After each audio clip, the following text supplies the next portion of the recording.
This feels like being in Battlestar. This feels like being like one of those interviews we used to do as politicians on the show. There were lots of microphones like this pointing at you. Anyway.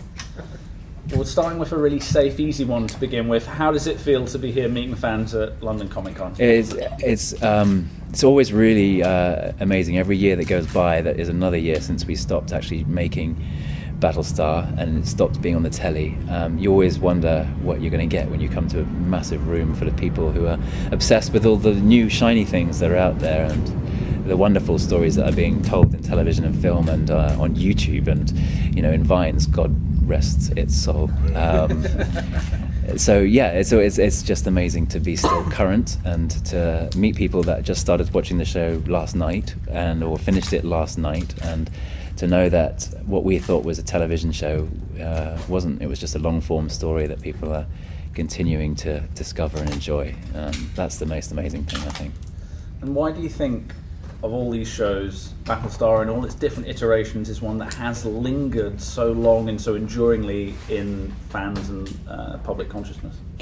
Well, I mean, I think what great science fiction has always done is remove itself from the immediate social, human, political context enough for it to be universally applied, and that was what Battlestar did. It took a humanity that was very near to us, was inspired by the world that we were living in at the time, but removed it and put it into a different corner of the galaxy.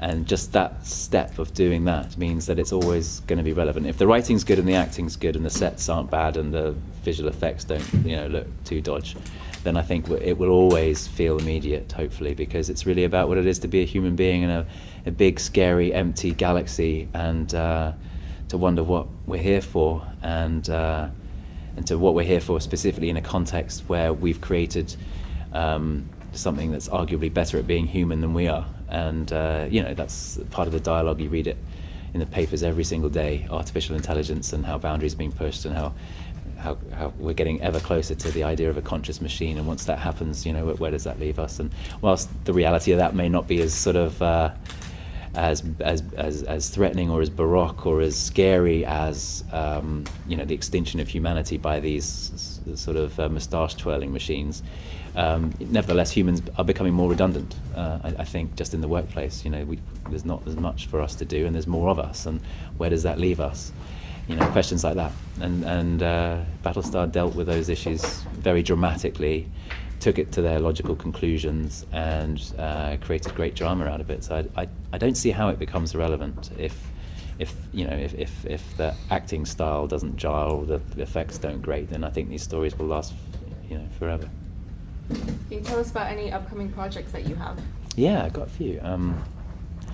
I am currently shooting a thing for ITV in England called Fearless, which is a thing that Helen McCrory stars in, and I play a significant, fun character, ex-soldier who ends up becoming a politician and is involved somewhere in the story, but I can't say too much because it's kind of a political thriller, a legal political thriller thing, which I'm really enjoying at the moment, which will be in ITV sometime next year. I've just finished doing a French film called L'Embarras du Choix, which I guess you could translate as spoiled for choice, kind of.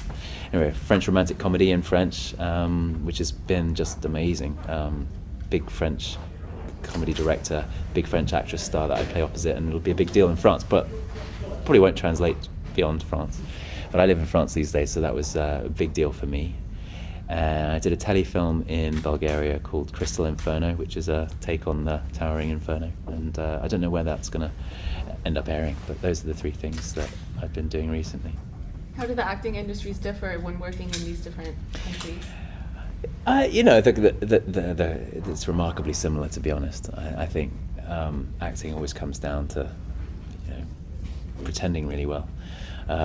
So you pretend really well in different. For me, the challenge is to do it in a different language where there's arguably a sense of pretense already, trying to be a French speaker, although I speak French pretty well, but it's just another layer of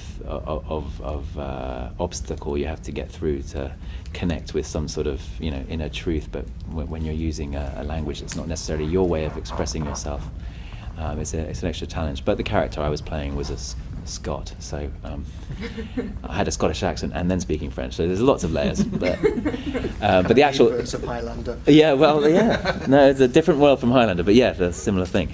But the nuts and bolts of filming, of acting. You know, I've been lucky enough to work in different continents, in different languages, and different cultures, and you know, we do things remarkably similarly. French do it with better food, and shorter hours, much more civilized days in France. When you were filming over in America, did you kind of stay in an American accent in between scenes, or did you? Good question. I was encouraged to, but no, I didn't. No. I don't do that. I've tried it. And I find it reduces the confidence I have in the accent, because I'm less committed to it between the takes, and then I find the accent slips between the takes, and then I just feel like I'm in no man's land. I'd much rather be 100% me and then have a switch off moment where I go 100% the other way. Otherwise I find I'm sort of 85% or 60, and then I don't really know where I am. So no, I don't like doing that. But when I audition, sometimes I'm told by casting people, can you just go in that room and be American all the way? And I hate doing that. I really hate it. It's something I can do. I feel like I'm neither doing one thing nor the other. And it's strange, because some people are very good at it and they do it. I mean, Hugh Laurie, when I did the episode of House, we were talking about Cambridge and talking about his niece, who went out with a great dear friend of mine, and we shared a flat for a while. So we had all this sort of, you know, potential overlap thing, but he was staying in character, which I respect, and I was not. And it's fascinating how different people do different things, and they're able to make it work for them. But for me, no, I'd much rather get to know the people as me during the day, and the crew and stuff. When you work on a TV show, it's more than just the performance. It's part of your life, and you get to know these people for 5 years. And I'd rather be me. You talked about working with Hugh there. Obviously, when you're working on Battlestar, you had an amazing cast round about you. Can you talk about some of those experiences and some, when you look back, some of your fondest memories of that? No, there's so many.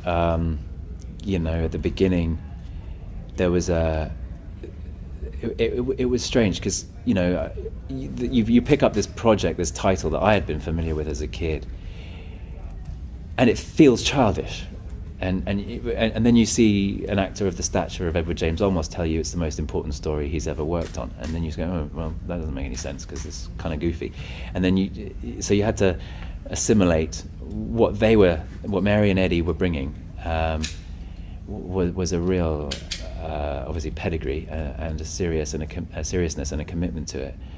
And then on a personal level, it was very important, because it was a big break, and you don't want to screw it up. You want to. You know, you want this to help in your chosen profession.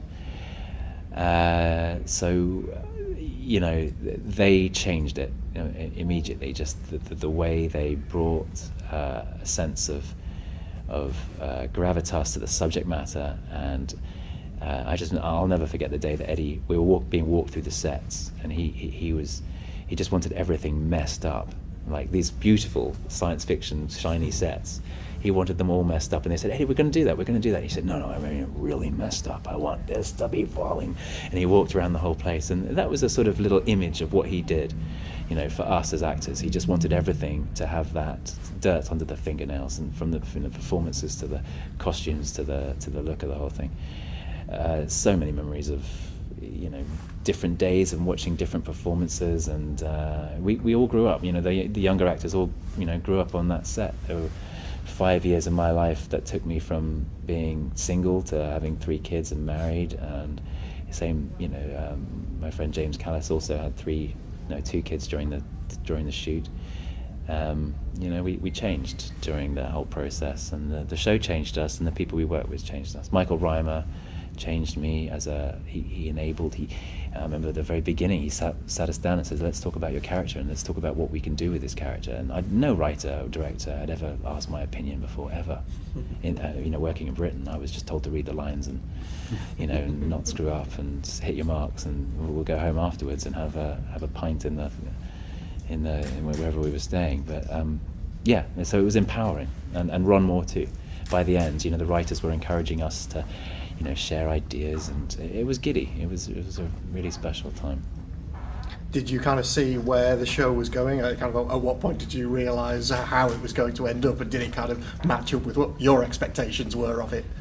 Yeah, I mean, I remember a dinner with James Callis and Ron and I in Vancouver when we were riffing on where the show should end up, and I'm not sure, I think Ron always had in his mind what he was going to do, but I was reading some Richard Dawkins book about evolution at the time, and the various moments in evolution in the past where, inexplicable leaps have been made, and the human beings, some moment about 50,000 years ago, when sort of overnight we become artists and we start creating things, and what happened, and we were just guffing about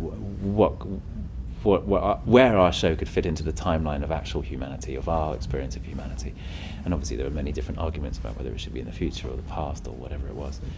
And I remember Ron being very open, and what ended up on the screen is uncannily similar to the sort of things that we were pitching to him, but I think there was a twinkle in his eye because he could see that he was always, obviously he was the creator and was ahead of us, but he encouraged us to throw our sixpence in there, and I think he enjoyed that side of collaboration, and we certainly did. But yeah, there were lots of guessing games. There were many moments along the thing. The moment when I realised the show was going to be different than anything I expected was how seriously they went for the Cylon monotheism very early on, as opposed to these sort of pagan humans.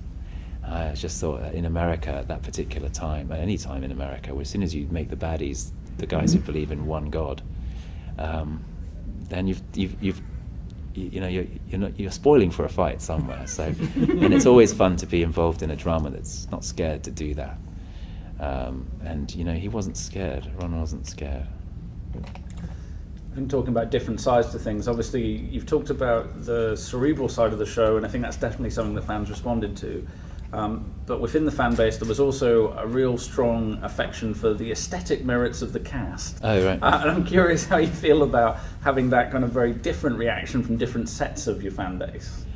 Well, look, I'm just a human, and I can be flattered like anyone. So it was nice, it was nice to get some attention, and that was part of the show. And television, especially in America, it does sell itself a bit on the eye candy thing, and we were younger then, and it was, we were in our prime, some of us, and it was all of us, I think. Yeah, it was a good-looking bunch. I mean, those robots were fine, weren't they?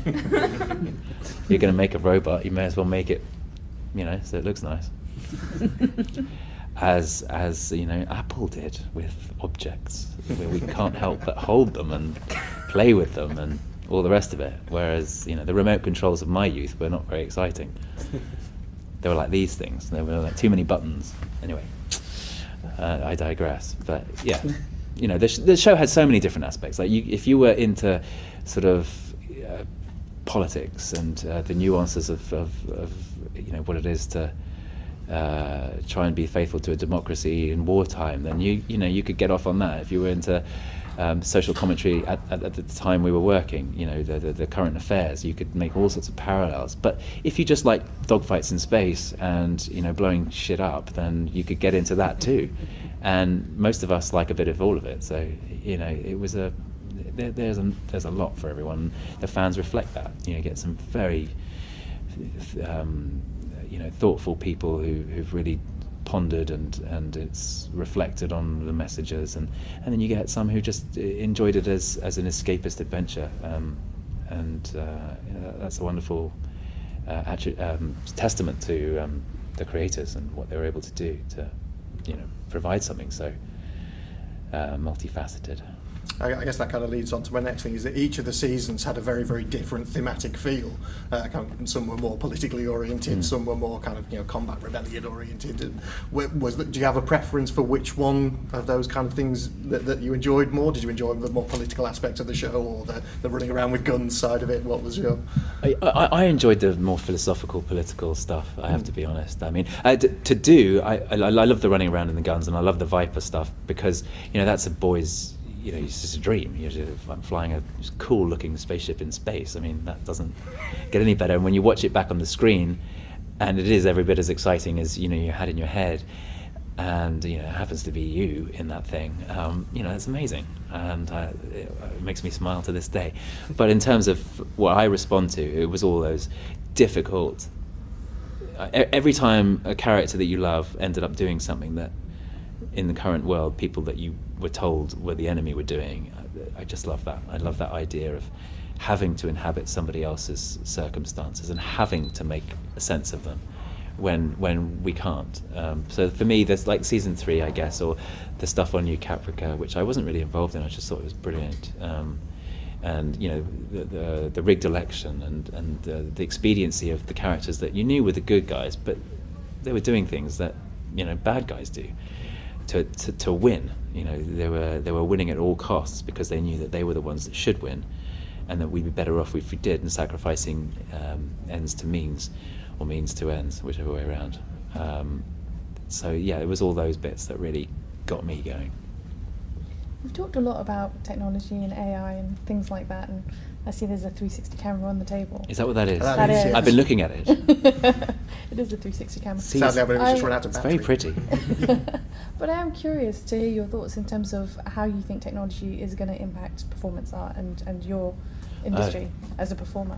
Yeah, it's a really good point. Well, obviously, the renderings of the human face are getting better and better and better. And you watch some of these digital cartoons, and some of the expressions are almost better than you can get from an actor. I mean, an actor is an unpredictable thing. You can't get that perfect expression every single time. The lighting changes, whatever, your face changes, and it can ring true or ring false, and all sorts of things can happen. But watch some of these cartoons, and they're extremely moving, like emotionally. The pupil will dilate just that little bit, and it just gets you. So arguably, I think there is going to be a time and a place where the mimetics of technology will be so good that arguably they'll be better than any actor.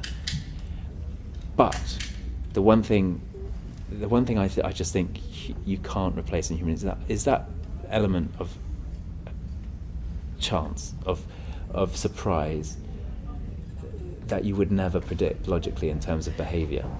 And that's what great drama is, I think. It's when you expect a certain reaction and the opposite happens, and it happens all the time, and you just have to watch the news and you watch interviews with people who've been through either something amazing or horrendous, and sometimes the reaction is inverse, and things like that. I think there will always be a place for real people, even if it's just to base the animation on the way they make computer games these days. They use real actors, but then they paint over them. Archie. Yeah. But nevertheless, we still are drawn to each other's eyeballs, and we still have to read each other for truth and for empathy and for all those things. And I think that comes from a place that will never go away. Hopefully, you never know.